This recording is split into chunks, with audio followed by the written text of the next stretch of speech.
मैं हूं दीपिका। आप देख रहे हैं किसान ऑफ इंडिया। किसान ऑफ इंडिया देश के अलग अलग कोनों से आपके लिए स्टोरी लाता रहा है। अजय एंड राहुल, आप लोग जो है वर्मी कंपोस्ट का बिजनेस कर रहे हैं, तो और आपका इसकी जो यूनिट है वो गौलापार में है। तो अभी वहाँ पे कितने एरिया में आपकी जो यूनिट है फैली हुई है, और साथ ही साथ वहाँ पे जो बेड्स है वो कितने लगे हुए हैं? मैम, जब हमने स्टार्टिंग करी थी तो करीब 30 बेड्स से करी हुई थी मैम। वहाँ पे अभी हमारे पास 150 प्लस बेड्स हैं, और ये जो हमारी पूरी लैंड है करीब 1.5 एकड़ के अराउंड है मैम। Yes ma'am.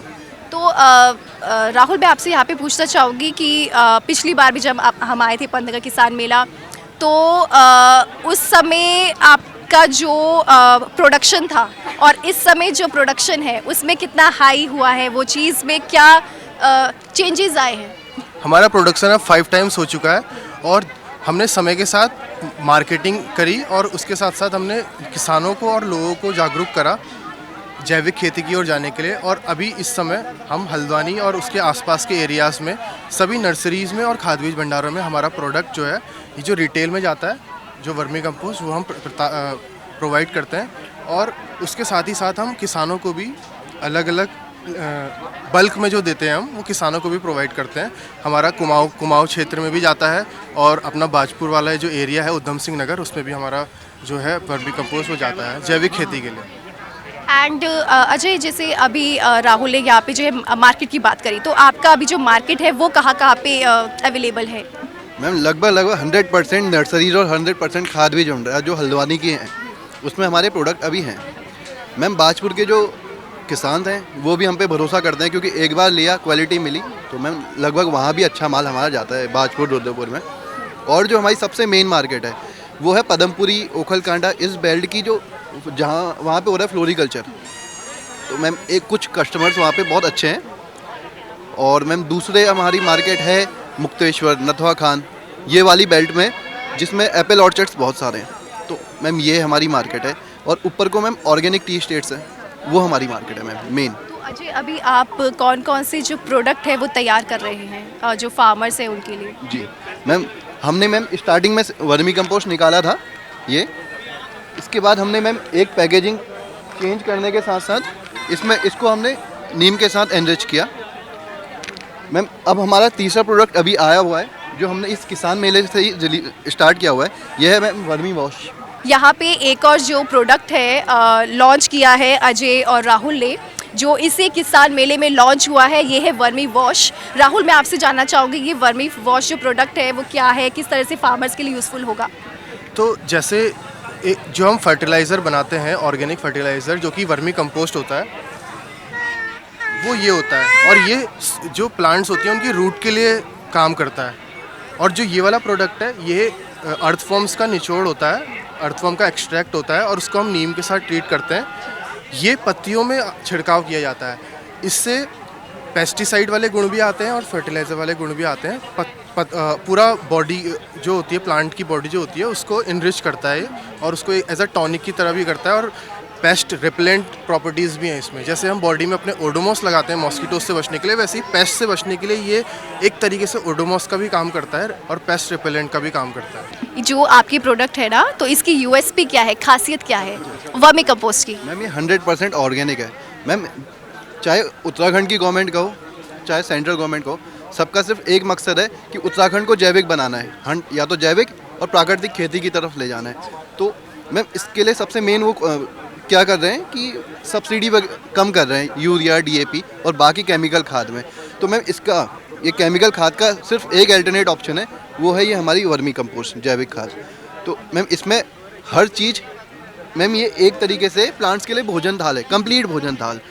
तो मैम इसके अलावा अगर हमें कोई बाहर से एक्स्ट्रा अगर केमिकल खाद ना भी डालें तो भी मैम कोई इशू नहीं है। जी मैम। एंड राहुल, मेरा आपसे यहाँ पे सवाल है कि वर्मी कंपोस्ट जो बिज़नेस है वो अब बड़े पैमाने पर आगे बढ़ रहा है, और आप जैसे युवा इस बिज़नेस को ना सिर्फ कर रहे हैं बल्कि उसमें आप लोगों ने जो है सक्सेस भी पाई है।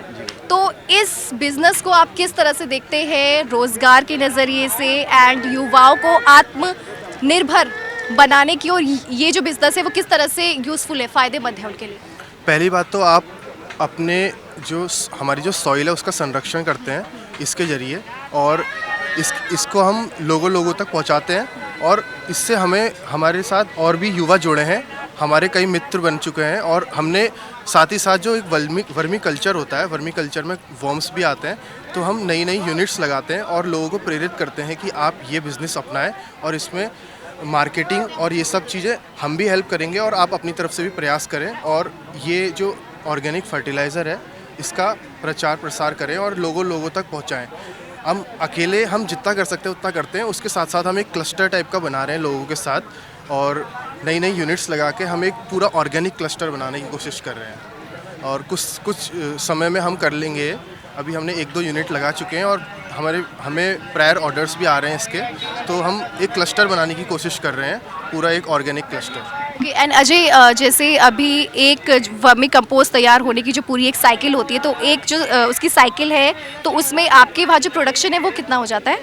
मैम लगभग 2.5 से 3 महीने की जो हमारी साइकिल रहती है उसमें हमारा करीब 150 से 170 टन प्रोडक्शन फ़िलहाल हो रहा है। क्योंकि मैम हमारे जो बेड्स हैं, नॉर्मली जो बेड्स लगाए जाते हैं वो 30 फीट के लगाए जाते हैं, लेकिन हमने प्रोडक्शन बढ़ाने के लिए ताकि कम लैंड का जितना हो सके उतना ज़्यादा यूज़ हो जाए, तो मैम उसके हमने 40 फीट 45 फीट उससे मैम, क्योंकि लेंथ बढ़ाने से कोई इशू नहीं होता है, तो मैम करीब हमारे 40 से 45 फीट के बेड हैं, तो हमारा जो प्रोडक्शन है 150 प्लस टन है। एंड अजय, तो अभी आप लोगों के इस बिज़नेस के साथ और भी जो लोग हैं वो जुड़े होंगे, Yes, ma'am. तो आपने कई लोगों को रोज़गार देने का भी काम किया है। Yes, ma'am. तो अभी आपके इस प्रोजेक्ट के साथ जो है कितने लोग आप अभी जुड़े हुए हैं? अभी तक हमने करीब 4 यूनिट्स लगा चुके हैं, एक कालाडूंगी में, एक हल्दूचौड़ में, एक रुड़की में और मैम एक गोलापार के नीचे का एरिया है सीतापुर, वहाँ पे। Yes ma'am. एक आखिरी सवाल मेरा आपसे राहुल कि आप लोग एक मिशन के साथ भी जुड़े हैं जिसका नाम है सेव सॉइल, ठीक है? ये मिशन क्या है और इसके ज़रिए आपका जो उद्देश्य है वो क्या है, लोगों तक आप क्या पहुंचाना चाह रहे हैं? सरल सी भाषा में, जब हम यूरिया और डीएपी और रासायनिक खादों का इस्तेमाल करते हैं और निरंतर इस्तेमाल करते हैं, तो समय के साथ किसान भाई लोगों को पता होगा ये कि आप साल दर साल उसकी क्वांटिटी बढ़ाते जा रहे हैं, कीटनाशकों की क्वांटिटी बढ़ते जा रही है, उसका जहरीलापन बढ़ता जा रहा है और लोग परेशान है कि हमारे कीड़े मर नहीं रहे हैं और हम इतना जहरीली चीज़ें इस्तेमाल कर रहे हैं फिर भी नहीं मर रहे। और यूरिया के साथ भी यही चीज़ है, यूरिया का भी इस्तेमाल बढ़ता जा रहा है और इससे होता क्या है, लंबे समय के अंतराल में जो सॉइल है वो ख़त्म हो जाती है, वो बंजर हो जाती है, उसके बाद उसका इस्तेमाल नहीं कर सकते। तो जो हमारी ऑर्गेनिक खाद है ये उसका पूरा विकल्प है और ये 100% ऑर्गेनिक होने की वजह से इसका कोई रासायनिक खादों में इस्तेमाल नहीं है, रासायनिक खादों से पूरा सब्स्टिट्यूट है ये। अब इसमें क्या होता है कि 3 साल के अंतराल में आप अपनी पूरी धरती को ऑर्गेनिक कर सकते हैं। पहले साल आपको 75% आपकी जो रासायनिक खाद है आप इस्तेमाल कर रहे हैं वो करनी पड़ती है, 25% आप वर्मी कंपोस्ट इस्तेमाल करिए। दूसरे साल में क्या होता है, दोनों रासायनिक खाद और ऑर्गेनिक खाद को 50-50% आप इस्तेमाल करेंगे। तीसरे साल में आप 75% ऑर्गेनिक में जा सकते हैं और 25%, क्योंकि एक साथ अगर आप डालेंगे तो वो इस्तेमाल नहीं करेगी और किसान भाई लोग कहते हैं कि ये तो काम ही नहीं कर रही।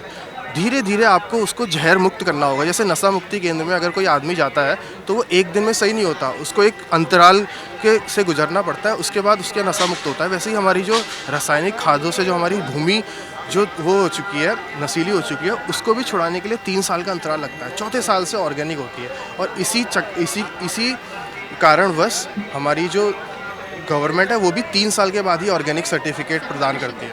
मैम 1960 के दौरान जब हरित क्रांति आई तो मैम उस समय तो हमारी ज़रूरत बन गई थी केमिकल खाद को यूज़ करना, क्योंकि मैम उस समय सेल्फ सफिशिएंट हम लोग नहीं थे, हमें बाहर से फूड मंगाना पड़ता था, बाहर से सामान मंगाना पड़ता था खाने के पदार्थ। तो मैम इस वजह से हरित क्रांति लाई गई, केमिकल खाद दी गई सब्सिडी में, बहुत सब्सिडी में दी गई। तो मैम उस समय तो हमें सेल्फ सफिशिएंट बनना था, लेकिन धीरे धीरे क्या हुआ कि मैम मिट्टी इतनी विषैली हो गई कि अब कितना भी यूरिया डीएपी डाल लो वो बंजर हो चुकी है मैम, उसे कुछ फ़र्क नहीं पड़ता है। तो मैम मिट्टी को बचाना बहुत ज़रूरी है। तो मैम कई सारे शोध किए गए थे, कई सारी रिसर्च करी गई थी, तो उसके अकॉर्डिंग हमें पता चला था कि आने वाले सिर्फ 40 हार्वेस्ट के लिए लगभग 20 साल के लिए ही हमारे पास मिट्टी अभी बची हुई है। अगर इसको नहीं बचाया गया तो मैम सब कुछ ख़त्म वैसे ही हो जाएगा। तो मैम इसलिए हम भी एक कोशिश कर रहे हैं मिट्टी को बचाने की। मैम और मैं आपकी जो प्रोडक्ट्स है ना प्रभु ऑर्गेनिक्स के नाम से है, तो अगर मैं इनकी जो प्राइसिंग है वो पूछूं तो वो कितना पड़ जाती है? मैम जैसे मैम ये 1 kg का जो हमारा प्रोडक्ट है मैम ये 25 रुपीज़ का है मार्केट में ये 50 रुपीज़ का बिकता है। मैम इसको हमने जब एनरिच किया नीम के साथ तो मैम ये 30 रुपीज़ का है जो हम देते हैं, और ये मार्केट में 60 रुपीज़ तक का जाता है। मैम फिर हमारा प्रोडक्ट है 5 kg में, मैम हम 100 का देते हैं, मार्केट में 150 का है जी। और मैम जो अभी हमने वर्मी वॉश बनाया हुआ है वो मैम अभी हम फ्री ऑफ कॉस्ट दे रहे हैं, बस इस वजह से कि ताकि हमें जो फार्मर्स हैं उनका रिस्पांस पता चले कि हमारा जो प्रोडक्ट है वो सच में इफ़ेक्टिव है या नहीं है जी मैम। तो ये थे हमारे साथ अजय और राहुल जो किस तरह से वर्मी कंपोस्ट बिजनेस इस पे काम कर रहे हैं, और एक तरह से जो युवा है उनके लिए वो दोनों ही मिसाल हैं कि उन्होंने एग्रीकल्चर फील्ड में अपना जो करियर है वो चुना है और उसको बखूबी निभा भी रहे हैं। किसान ऑफ इंडिया के YouTube चैनल को सब्सक्राइब करने के लिए नीचे दिया हुआ सब्सक्राइब बटन दबाएं और किसान ऑफ इंडिया से जुड़े सभी अपडेट्स को पाने के लिए बेल आइकन दबाना ना भूलें। जो है आपके आसपास, आपके शहर का खास, वो दिखाएगा आपको DNN 24, आपका अपना डिजिटल न्यूज नेटवर्क। तो फिर कीजिए लाइक, सब्सक्राइब और फॉलो।